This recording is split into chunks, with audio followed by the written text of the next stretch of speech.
Hey M3, it's Miss Jess here to read you a couple more chapters from our story we have started called There's a Boy in the Girls' Bathroom.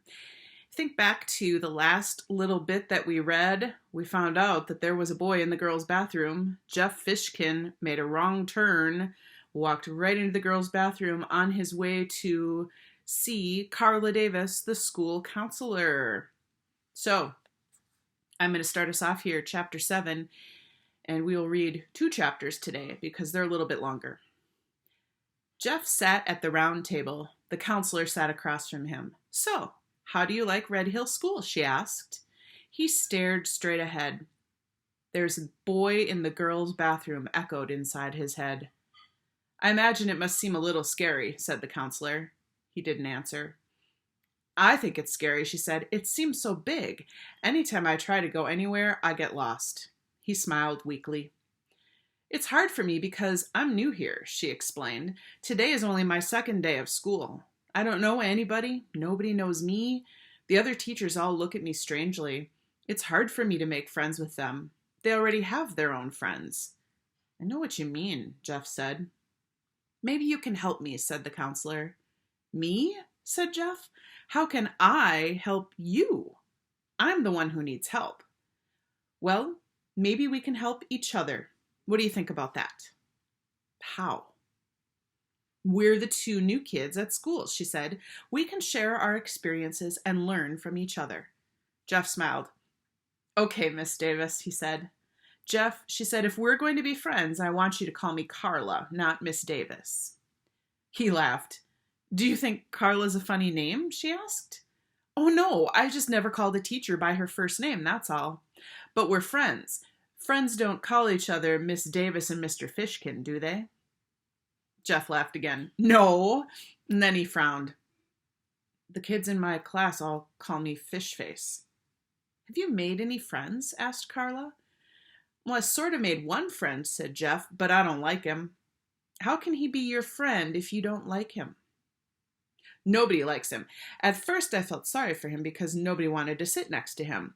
Mrs. Ebel said it out loud, right in front of the whole class. Nobody likes sitting there," she said. "It was like he wasn't even there. It's bad enough when a kid says something like that, but a teacher?" "It must have hurt his feelings," said Carla. "No, he just smiled." "He may have been smiling on the outside, but do you think he really was smiling on the inside?" "I don't know. I guess not. I guess that's why I tried to be friends with him. I told him I liked sitting next to him, but then he said, 'Give me $1 or I'll spit on you.'" "What did you do?"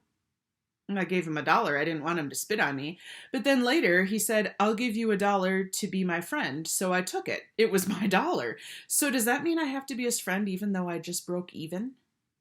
"What do you think friendship is?" Carla asked him.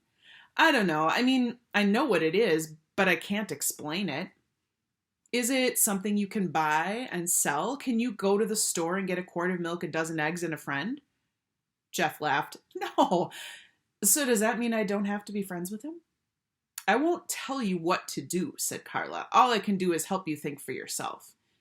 "I don't even know if Bradley wants to be my friend," said Jeff.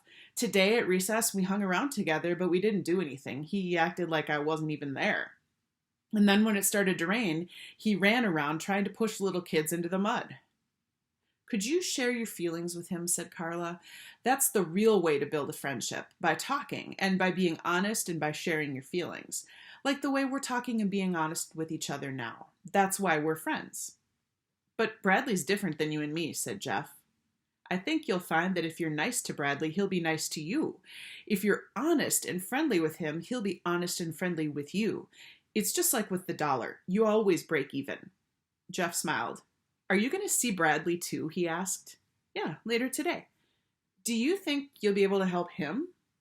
"I don't know." "I hope so. I think he needs help even more than me. You won't tell him anything I said, will you?"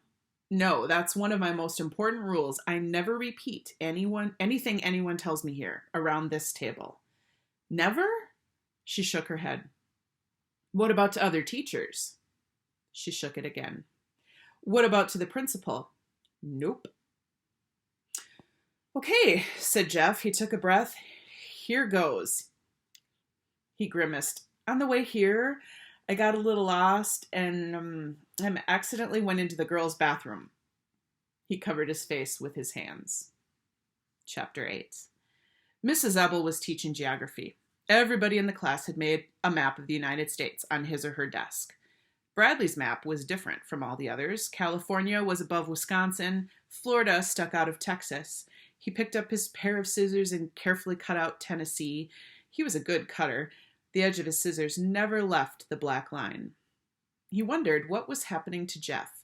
He knew he was at the counselor's office. He imagined she was doing all kinds of horrible things to him.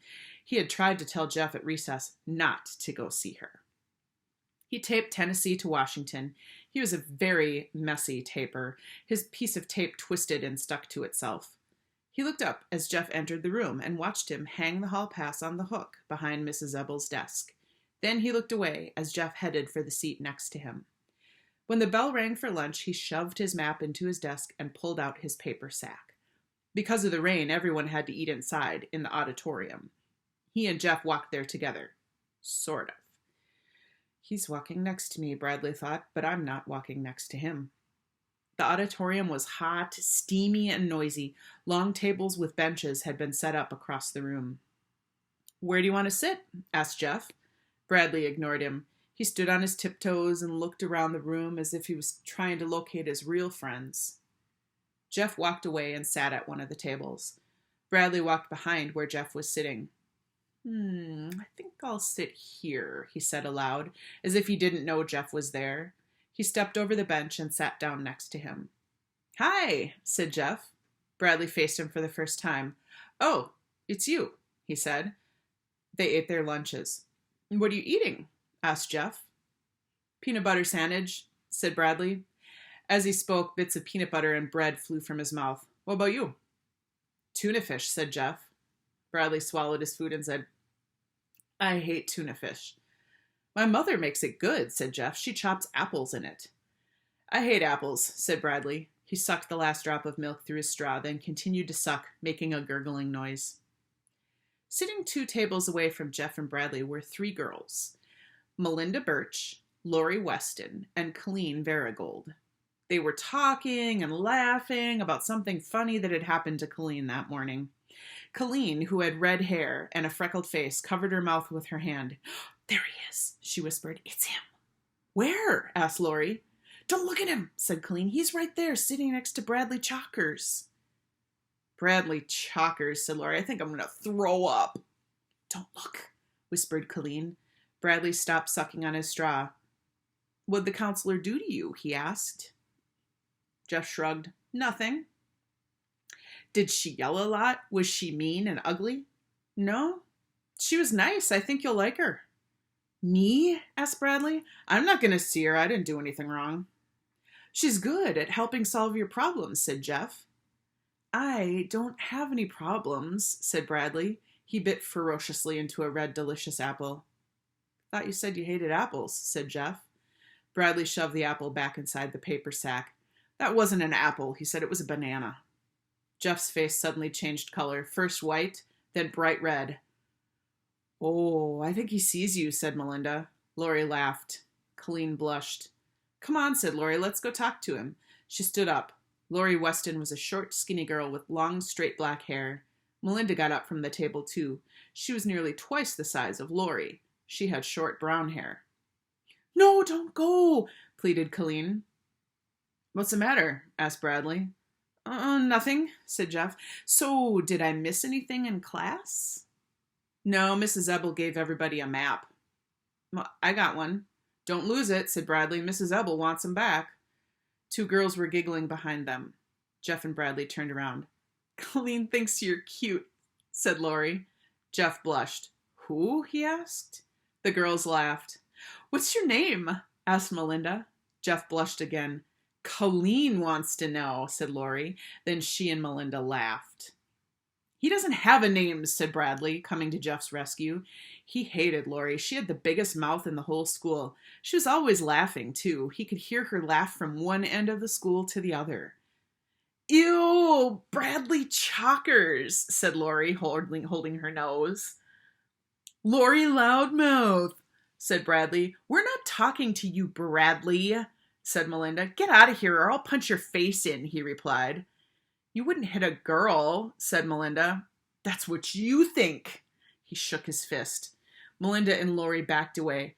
We only wanted to know his name, said Melinda.